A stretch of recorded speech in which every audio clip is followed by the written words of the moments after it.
Fertility Season 2. This morning, we are sitting down with Erica, who is not only going to share her own unique story through infertility, but she's going to express the importance of owning your own unique story.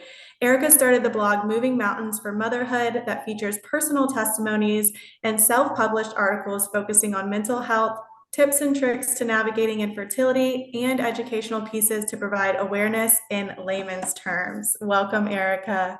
Yay, thank you. I love this podcast, and it's helped me so much in the last 18 months of my journey. So I'm excited to be chatting with you guys today. Well, your blog and website is just, if not even more impressive. So we're super excited to hear your story, of course, and then really to kind of dive into why you started Moving Mountains for Motherhood and really everything that it encompasses. Sure. So, I'll try to make a long story short, right? Because we all have long stories as to why we're even in the infertility community. But so basically, my husband and I, we have been together for 10 years. We're college sweethearts. We went to Marist College in Poughkeepsie, New York. We live on Long Island. We bought our house in 2017. We got married in 2019. And my husband was adamant that we couldn't start trying to have a baby until he turned 30. So I ovulated for the first time like the day after his 30th birthday. I threw him a surprise party because I wanted to surprise him for his 30th, and I knew I was ovulating that weekend. So I literally did the party a week early to build the excitement. That's great. Because that's everyone's going to get, you get pregnant on the first time, like when you're trying, right, in your mind. So we started trying right after he turned 30. So I was 29 and this was 2021. We went 1 year, the 1 year we did not get pregnant. I always knew something was off. And I actually had said to him, even before we started trying to get pregnant, jokingly, oh, watch, we'll end up doing IVF. And he'd be like, why do you say that? And I would say, well, I don't know, my periods have just never been right. I just always had a feeling. And so the word endometriosis wasn't really spoken about a lot in my family, with the exception of talking about this one maternal grandmother who had this condition where many times she had to get quote unquote cleaned out. And I never really knew what that was, but I know she had bad periods because she used to tell me when I was a little girl that her mother would send her to school with a shot of whiskey. Oh my God. To dull the period pain. That's what they did apparently in the 30s and 40s. Yeah. Oh my God, that's so funny. So I got my period at 11, and I had very heavy, very painful periods that I have been hospitalized for throughout the 19 years that I had a period without a diagnosis. I would vomit or feel like I was going to vomit, really bad pain.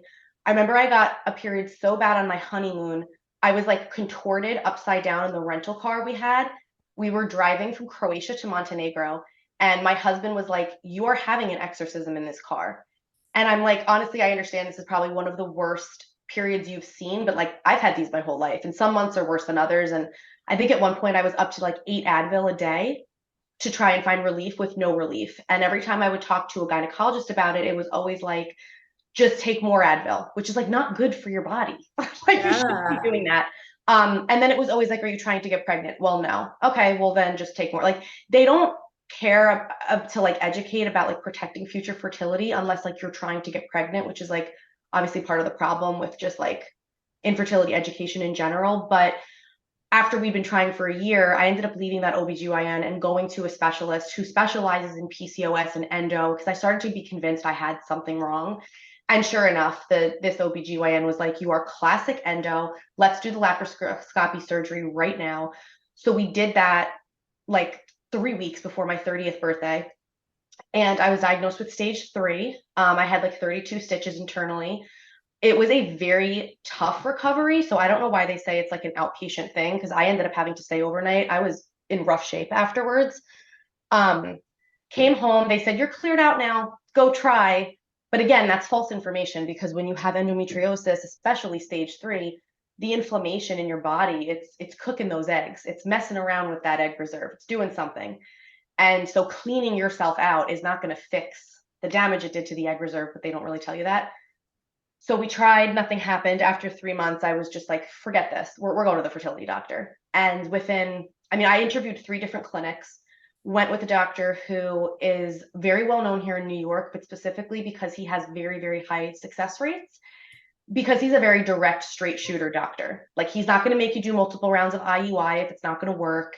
He's going to tell you straight up like what's good. He's very direct, and I wanted that because I just didn't want to waste more time, and I just wanted to know like what are our options. So he did our blood work. Everything was totally fine for my husband. Sperm sample was amazing, which of course he was like super cocky about. And I came back with Aren't like, they all? yeah, literally.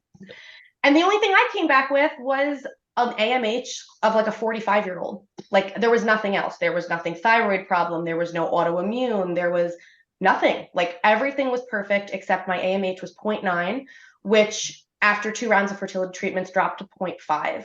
And for context, like at 30, like your AMH should be like 3, 4. I have friends who are my age that their AMH is like 5 plus. And I know like the higher you get with the AMH, it could be indicative of PCOS, but like to have an AMH of 0.9 at 29, like I still question to this day if I should have even done those egg retrievals, but I think everybody has to like try and feel like they vetted in their own way. Yep. So we did a round of IVF. I was like the most ignorant person ever because again, like you just think I'm gonna do it. It's great. We're gonna, So we did a round and we got 2 eggs. One fertilized, it died on day 3. Then the doctor was like, you're the perfect candidate for a PRP or platelet rich plasma therapy, which is getting a lot more popular. He had like a special way of doing it, the way that I don't know how exactly he explained it, but he wanted to do that. He thought I was a good candidate because he felt that, well, you're 30. So even if we can't get a lot of eggs, if we can get more out, the quality should be there because hello, you're young. And that's like such a toxic thing that doctors tell patients. And it's something I've been advocating a bit for, like through my own channels, because like maybe that's the case, but honestly, like 9 times out of 10, that's like not the case. And I've come to learn that like when you're scraping from the bottom of the barrel, like that's what you're doing. And maybe you'll find the golden egg, but like the odds are you might not. So like I was so excited. I did the PRP. We're gonna get more. I'm young. And we did. We ended up getting 12 eggs, which was crazy to go from 2 to 12. Wow. So what is PR? So I think we've talked about it one other time on the show, but I don't think the guests did it. So what did that entail? So what they do is they draw out your blood. They take like 8 vials of blood and then they reprocess it in this machine that like spins it and separates it. And then they do some kind of process to it that makes it look yellow. So it's literally like liquid gold. It's your platelets from your own blood. And then while you're under anesthesia, so they can do it during an egg retrieval or at a separate time, they take a big needle and they shoot those platelets directly into your ovaries. And then best demonstrated practice is you let it sit for 2 to 3 months. I know people that they let it sit for a couple weeks, but my doctor was like, no, this has to sit for a couple months. That's what the studies show. And it did work in the sense that like I actually had like 5 follicles on one side and like 7 on the other or 8 on the other, whatever it was. Like I've never had that before as a DOR girl. I've only ever had like 4 in total at the most. So from a quantity standpoint, it worked. But like I have just become so convinced the more I've been in this community that like you really can't fix egg quality, and all the money and the time people spend on the supplements and the diets and the acupuncture and all of that, like in my experience, like quality is what it is. Yep. And I think that there's unfortunately like a money making, like agenda with a very vulnerable community when it comes to like egg quality. But yeah, it worked. We got more out. We got great fertilization rates because I'm working with, good sperm thanks to my husband. And every single embryo died on day 3. Like they just could not thrive.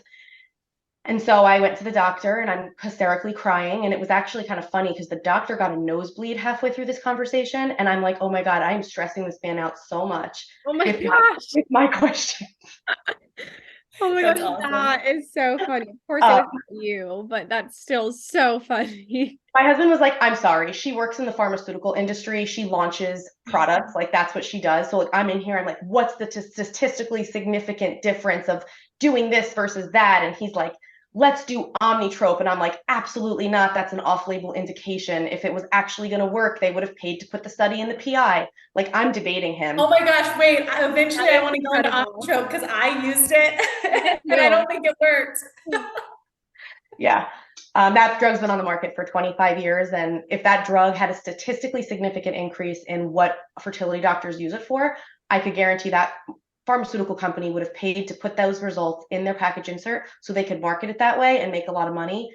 And in 25 years, they haven't done that because those studies don't exist. And it's so expensive. It is. Mhm. Yeah. Because it's not the primary use is not for infertility, right? Isn't it like for cancer treatment? I think actually the main use is for children that are That's growing right. like too That's right. slow, like their development. It's to help them with their growth plates, like for like live children that like need to like be Yes. taller or be bigger. It's not, yeah, there's no indication for infertility. And that's not to say that like any off-label drug use doesn't work, because there certainly are examples of that. But this is a drug that's been on the market for 25 years. And like I'm very skeptical of off-use label drugs that have been around a long time, because if there was a statistically significant difference in what that drug could do for patients, like the pharmaceutical company would put it in the PI so the marketing team could market the product that way, and they're not. So those studies don't exist, and it's not that the smart people that made the product haven't thought about that. And so I challenged my doctor with that piece, and he said, well, you're kind of right. He's like, I'm just kind of throwing this out as like a final Hail Mary, because I don't want to push you to do donor eggs. I want to give you every option. But yeah, that PRP that we did is the newer, more advanced version of the Omnitrope. So he said, he's like, I can't do anything that's going to statistically significantly change your odds. And so my response to him was, well, then I'm done, because I'm coming to you to have better odds than natural conception. So natural conception every month is 25 to 30%. If my odds with you with my eggs are between 2 and 5%, which is what you're telling me, then that's not, in my opinion, money well spent. So I moved on to donor eggs probably faster than a lot of people that have DOR do, because I do have that, like, I guess, pharmaceutical minded background where it's like, did I want to have my own genetic children? Of course I did. But I'm not going to drown my life savings on a 2% chance. Like, I need to see a good odd to risk other things in my life. I love that. I mean, because you're not really like the typical fertility patient comes in with zero medical or health background, so they just think whatever the physician says is like Hail Mary, they're right, this is perfect. I love that. Doctors want to give you hope. They want you to come to your own decisions. They never want you to look back as a patient and say, I got forced into something. Also, too, like, it's a business, it's a for-profit business. So like they want to help you, but like if you're willing to continue to do things with low success rates, like it doesn't like negatively benefit them. So I feel like in this process, you have to be such a critical thinker for yourself. And that's like really hard to do when you're at your most vulnerable state of your life. And that's why my heart breaks for like myself and others in this community. And it's why I wanted to start my blog, because mental health, if you can't get the mental health aspect of it kind of like in a good place and reframe like what you're going through, you can't make good critical decisions to give yourself your best odds to move your life forward. And so it becomes this like perpetual toxic circle of like failure. And I really do believe that enough of that can result in like prolonged PTSD, which I didn't want to have. I already felt like I Oh, was starting to absolutely. have it. Yeah, oh, absolutely. Yeah. So you chose to go on to donor eggs about what, like a year and a half in, year in? Just because you tried naturally for a year. Yeah, tried naturally for a year and then did like 8 months of fertility treatments, moved on to donor eggs.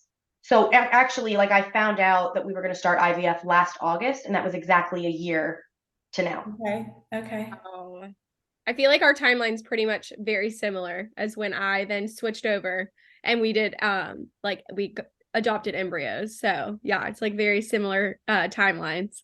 We were looking into that. There was a part of me that there was an unhealed part of me for a while that felt like if it can't be fully ours, then why should it get to be half my husband's? And so I was really pushing for embryo adoption. I think there's a lot of benefits to embryo adoption. It's like a beautiful path. And I felt like I'm called to this. I need to do this. But through some infertility therapy and some support groups and like conversations with my husband and like my family and even just like time with myself, I came to realize that a lot of the fears that I had about egg donation were not really like rational, true fears. They were just like the unhealed part of me and the trauma of infertility. So that's, we ended up coming to the conclusion we wanted to do egg donation, but I did look into embryo adoption, and I also looked into regular adoption, which is still on the table for us. And now I'm just open. And I think it's cool because I'm like, you know what? Like when you don't have one path to do something, and it forces you to get creative and think of other ways to do things. Now the opportunities are so endless. Like I have no idea if we're going to have more children through donor eggs, if we're going to do adoption, who knows who's going to end up being part of this family. And I think in a way that's kind of like special, but it took me a while to get to that place of seeing it that way. It's super liberating, and you don't feel like there's like you don't feel as much pressure to Mhm. like this has to work because there's so many different options. And I mean, Amanda and I think we said it on a few episodes ago, like when Jennifer was on with the uterus transplant, and I'm like, the opportunities are Thought endless. that was like, yeah, exactly. It's like it just opens the door to so many things. Yeah. That's so exciting. That's so cool. Okay, so you No, decided donor eggs. Yeah. So you did donor eggs we and did then frozen donor eggs. We bought 8 frozen eggs from an anonymous donor bank that was affiliated with my clinic. And it's really interesting because last October we went with really good friends of ours up to Salem, Massachusetts for a like October weekend, if you will. And I'm very spiritual and I was very down. And I said to my husband, I need to see a medium while we are in Salem. And he was like, okay, you're crazy, like whatever. But I did. I went and saw a medium in the heart of Salem like a week before Halloween.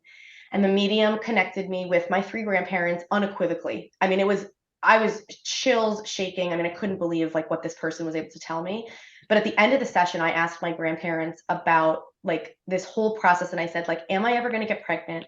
Like, am I going to have kids? Like, what's the sign? And they said the number 8 was the sign. Okay, now frozen donor eggs are typically sold in lots of 6, but my donor that we selected just happened to have 2 extra eggs beyond the 6 that you could purchase a la carte. So oh my we ended gosh, up getting 8 eggs, which is not the typical lot number. Also, my transfer was scheduled for this month, August, which is eight. also the 8th month. So, um, you know, I don't know what the future holds, but it was very interesting to like see that number pop up.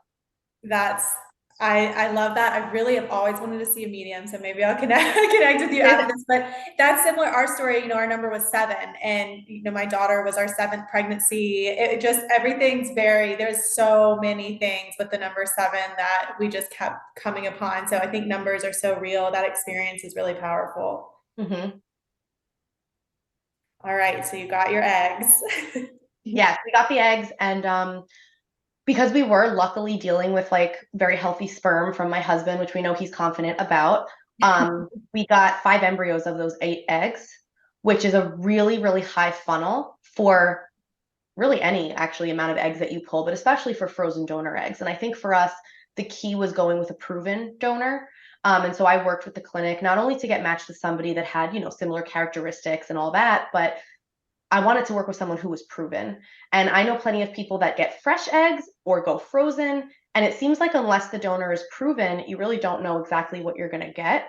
I know that I feel like there's a little controversy in the donor egg community around should I do fresh or should I do frozen? And I think it just is based on like what's important to you. Like for us, I could not go through another egg retrieval again, whether it was mine or someone else's, I was going to have a nervous breakdown. So like we're done. I want the eggs. I want them mature. I want them now.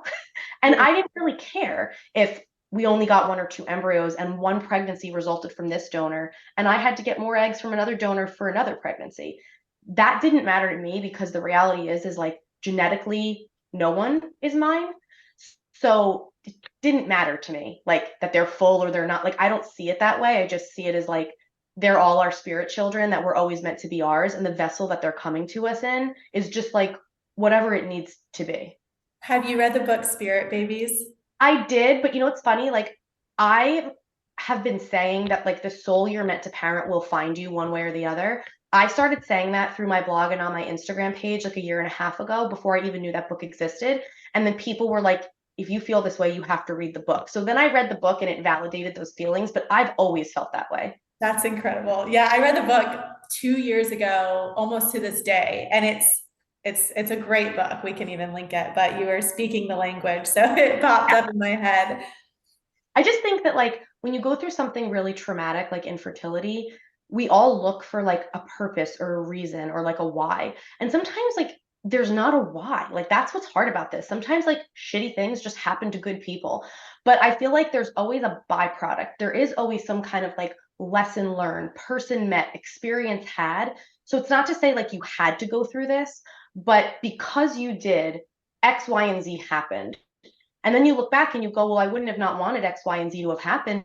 So I guess, I don't know that I'm happy for the journey, but there were silver linings. But like when you're so deep in it, you don't see that and you don't want to hear that. And I think that like, I don't know, I guess just me being able to own like what we were going through and be really bold about it, like not just within our circle of people in real life, but like just put myself out there online, just be vulnerable. Um, People say I did it, oh, I'm helping them. Honestly, it helped. It was for me. Like I did it for me, and I'm Sure. glad it helped other people, but it was done for me because I was in such a dark place that I was truly at one point left to live for. And like when you get to that point, especially when you're someone who's never had mental health issues before, and now you feel like you do, um, I don't know, like you just have to like figure out a way to like dig yourself out of that. And for me, it was through writing, and connecting with others. And I'm in a better place now, but I've taken a lot of months to heal. When did you've said, I know Amanda and I both are jumping at you. You've said everything that's been in my brain for years. I mean, you just articulated it so well. And Amanda, sorry, I'll let you go too. When did you start your blog? Before, like in the very beginning of this experience? No, so I'll tell you what happened. So no, the blog started in like March, April of this past year. It started only like maybe like 5 or 6 months ago. Um, I was not at a place to do something like this when I first went through like the journey, because it started with a laparoscopy surgery. Then it was you can need IVF. Then it was IVF doesn't work. Then it's you probably can't have genetic children. You likely never will. And then it was spiral. Like I can't even explain. I'm like, my husband shouldn't be with me. My friends shouldn't be my friend. I'm this awful daughter. I'm this horrible, like, I felt like I was ruining everyone's life around me. And I think that was a projection because I felt like my own life was ruined. And it's not. And it's honestly been so blessed since I've been able to heal through the process. But at the time, that's how it felt. And so I did seek out talk therapy, which helped. But I have to say, I think what helped more was joining a couple support groups. So there are a couple different like companies that do like support groups. You can pay to be part of them. But I also started my own. So I have like a donor egg IVF mom group on Instagram. We have almost 50 members. It's been growing every week. I feel like we're like the beacon, like the haven for like people to just find us and then join the group. It started with like 5 people and it's grown. And that, like finding community and knowing that I'm not alone, especially being someone who can't have genetic children when they're younger. Like I was meeting a lot of people using donor eggs that were older, but I've met now so many people in their 20s and 30s that have to do it for medical reasons that like that was all the validation I need because I didn't know anyone in real life that was experiencing infertility. All of my friends within, I would say, it's probably 6 weeks of finding out that like I was going to have to do IVF before we even knew about donor eggs, announced their pregnancies. I think we counted it was like 11 or 12 pregnancy announcements in a 6 week span. And I've gone to 12 or 13 baby showers since the beginning of the year. It's all I've done all year. This has been my baby year. I went from having no friends with kids to now every local friend that I live near, more or less, had a baby, has a pregnancy, and nobody was struggling. Mhm. And I felt like such a freak and I felt so embarrassed and like confused and like just horrible. And so I always say that I'm like, it's not a battle unless everyone you know all of a sudden is totally pregnant out of the blue. Like Yep. you're not, apparently you're not allowed to suffer without all of that too. Like, and it compounded and it did, it made it a lot harder for me. And Mhm. so I needed this blog because after I started to connect with people online and I started to create a community of my own that I couldn't find in real life, I just realized how much more other people needed to hear layman's terms, straight shooter, like examples from someone who's actually like valid in giving that advice or that those experiences because like they're going through it too. Yep. So I just write topics that are relevant to my life and to the experiences I'm having. And like I said, I'm in marketing and I'm also in pharmaceuticals. So I think it all kind of helps to like shape it a little bit. But um yeah, no, it's been great, I guess, for other people, but it's been honestly the best thing for me. I love that so much and I can relate to you in so many ways. It's not even funny. But I'm just like on your blog now. Do you have like a specific one that you just like love and that's like your favorite one that people should like go to first if they're like jumping to your blog and they're starting this journey of either egg donor, embryo donation or going through IVF or whatever it is? Do you have like one specific that they should start with? Yeah, so like I've written a couple that I'm like damn, those are good. Like I'll finish them and I'm like, who the heck wrote that? Like infertility has brought out creativity and passion that I don't know where the heck that was. But I would say my favorite one is called Baking Life's Sweetest Miracle, a cake analogy for understanding infertility. And where this came from was when I first came out to family and friends that we were going to have to do IVF. I had people ask me, like, are you sure? Like, why do you have to do that? Like, why do you want to do that? Do you need a surrogate? Like, right? Like, that's always the question. Do you need a surrogate? Actually, most infertility journeys don't need surrogates, actually, but that's always the question, right? So I was struggling because, again, I have no one in my life. Everyone in my family gets pregnant easily. All my friends get pregnant easily. I didn't have like anybody that could get this. So I started explaining it to my friends and family like this. I'd be like, okay, like think of it like you're baking a cake. Some people have problems with the ingredients, which is like the eggs and the flour. And some people have issues with like the KitchenAid itself. And some people have issues with both or all three, but like, let's focus on like one or the other. And so that's how I started breaking it down. I'm like, we don't have an issue with the kitchen. Like we can bake a cake. It's just that the flour, which that's how when I correlate, I say like the flour is the eggs. My flour is like non-existent and like really crappy. So I just have the sugar. I don't have the flour. So I'm going to have to either find a way to like make my flour better, which is hard to do, or I'm going to have to go buy or purchase or like get other flour on like loaner. So when I broke it down like that to people that it's like an ingredient problem and not a kitchen problem, it was like, oh, okay. So I think this is a good article because I think people try to get really clinical and medical with their family and friends, and like they don't have the capacity to understand what you're saying because why would they? If you haven't gone through this experience, you don't know.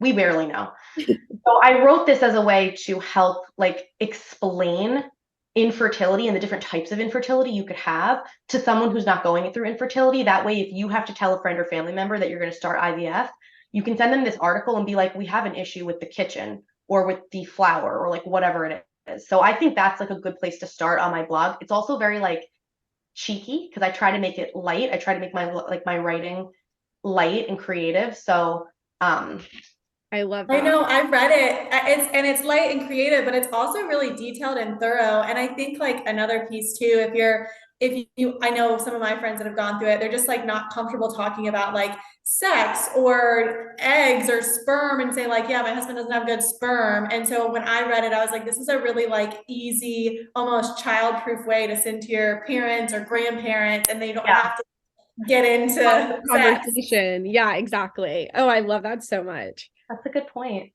Yeah, so I would say that's like my favorite article, but like some of the other articles I really like. So one of the first articles I wrote, which it sounds like it should be simple, but it's not. I wrote an article underneath my Female Health Explained called, let's see, it's called Female Cycles in Plain English, because I just feel like nothing's ever in plain English. Like, I don't want the clinical explanation of like my body, just tell it to me straight. So I think that's a good article, and it has gotten some traction because it's like the best article if you have a teenager who like is getting her period for the first time, or you're an adult woman who's probably never been accurately educated. This is like the article we all should have been read in like 7th grade. Like, I need to go read it. I'm like, I want to read it.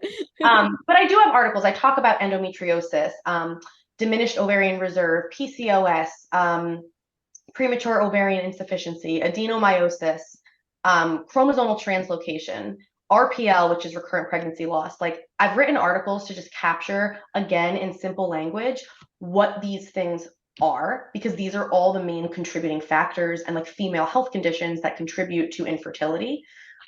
So that's all found under my Female Health Explained. And then I have a category called Infertility Mental Health.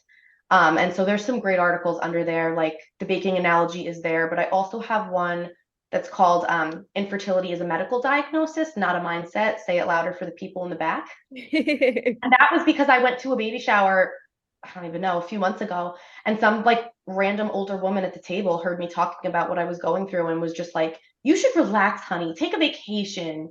And I was like, oh my God. Here we go. Like, well, it's the best thing ever. Oh, yeah, it's funny It's funny you said that because when you said, and I've never heard someone say it this way, but you're like, we use donor eggs for medical reasons or medical purposes. I'm like, I've never heard anyone say it, but it couldn't be more accurate. Yeah, and I just owned it. I looked at this woman and I said, "That's really ignorant." I just said it to her, and the women at the table were like horrified. And I said, "Look," and I said, "Look, I know you didn't mean it that way, but I just want you to know why that's kind of ignorant."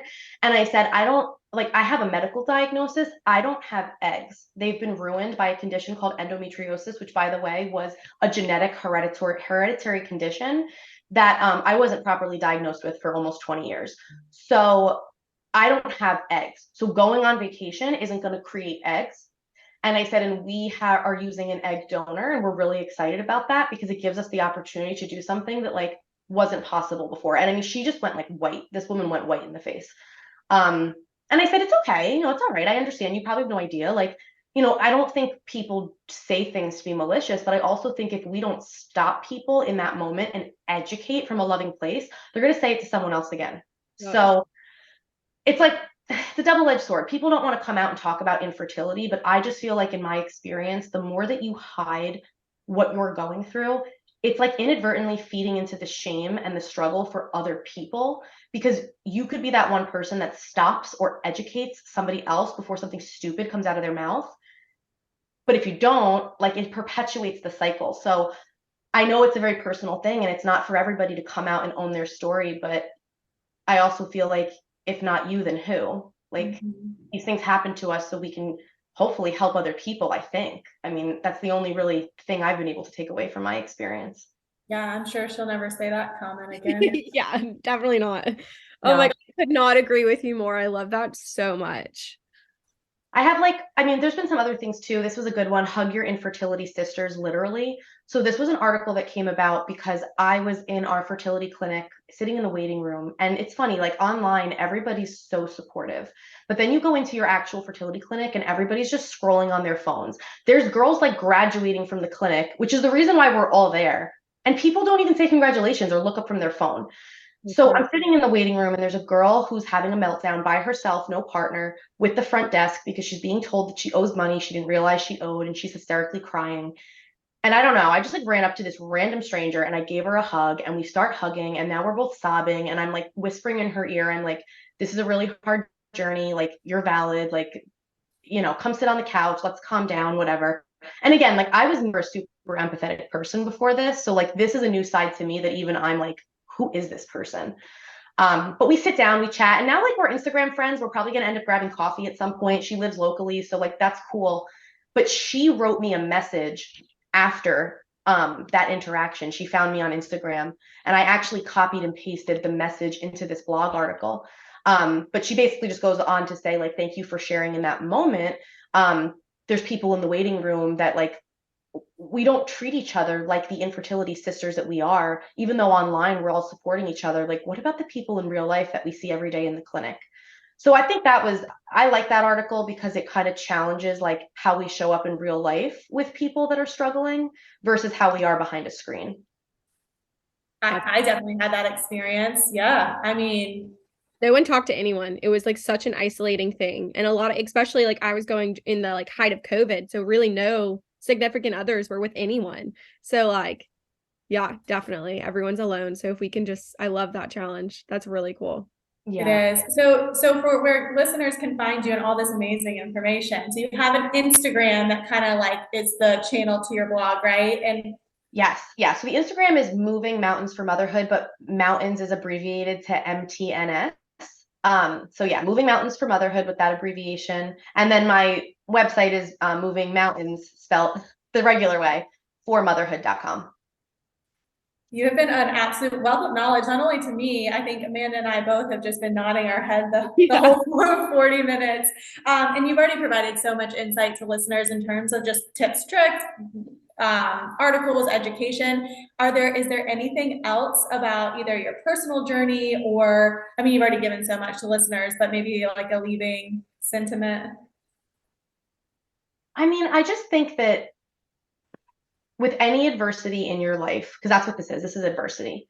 And it's adversity because of a medical issue, right? Um, you can say like, this is happening to me, and let it drown you. And sometimes you need to do that. You need to wallow a little bit, because like you can't heal unless you have something to heal from. So I think like it's okay to have those feelings, but then I think finding the way to reframe it to say this is happening for me is I think where you get your power back. So like I would have loved to have had my own genetic children. But if I had had my own genetic children, a lot of things wouldn't have happened. First of all, I'd be completely uneducated on anything surrounding my body. I probably would have a lot less empathy. I would probably have like 2,000 less followers who have all become like, honestly, like real friends. I've got like real friends out of this experience. Um, I wouldn't have a blog, which has unleashed a creative aspect in me. Even now, I'm actually writing a little bit of poetry. So my next blog article is actually a poem I wrote. So it's just like there's like a new hobby that came out of it, and eventually we're gonna get through it some way, somehow, whoever, wherever. Like we're gonna find the way. But if you don't kind of try to like own, and I don't want to say enjoy because that's toxic positivity, but like just like really be present in the experience, you kind of lose on the experience. Like this is our path to motherhood. We're going to tell our future children, whoever, wherever they are, that we did all these things to get them. And I think it's going to make them feel really special. And I think it's I don't know, it's just like a unique thing about us now. Like we're not just like any random couple that had a baby. Everybody now will know what we went through to make this happen. And I think that like the harder the setback, the stronger the comeback. So you're going to have more excitement and attention and just interest in your family building story than you would have had before. So again, I'm not saying I would wish to have it this way, but I think there's byproducts of it that you just can't elevate to that next version of yourself without. So like,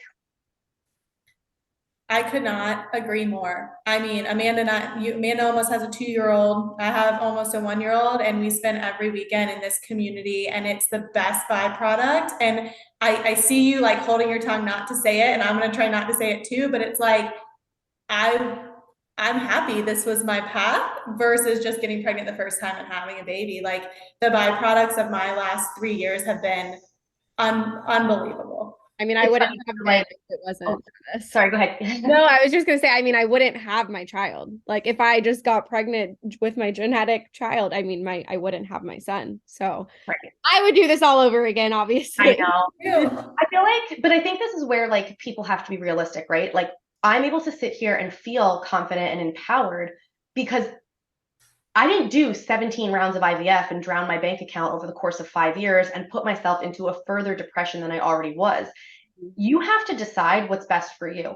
My mental health was more important than the 2% chance of a genetic child. Same. It just was. And I think when you sit down with your healthcare provider, you need to ask them point blank, if we're going to do an IUI or an IVF or whatever magical potion we're going to do today, what is the odd of success that this will work? And you need to compare that to regular odds and statistics of natural conception, which are 25 to 30% each month, and decide if that's worth the money, effort, emotional strain, like all of that. Because the point of going to a fertility clinic is to increase your odds. So that's where I get like, I think especially with diminished ovarian reserve in the DOR community, I do think there are women who have a low AMH that after 12 rounds of IVF will get the miracle baby. But I guess you just have to determine how you want to spend the next 5, 6, 7 years of your life. I didn't want to spend the next 5, 6, 7 years of my life in the worst pain that I've ever been in. I wanted to find a way to escape the situation as fast as possible. And the way to escape it was to embrace alternate routes. And maybe that's not what's best for someone else, but like that is okay if you want to be selfish and you want to choose yourself over the societal expectation that you do this and you do this a certain way. Because guess what? If it was going to be that way and it was going to be easy, it would have already worked that way. So like, that's a balance, and nobody knows the answer to that but you should never feel guilty for like stopping egg retrievals to move to another. Like it's not giving up, it's pivoting, and it takes a different type of mental strength to do that as well. The three of us couldn't be aligned on anything more than that. I mean, Amanda, how quick did you move on from IVF?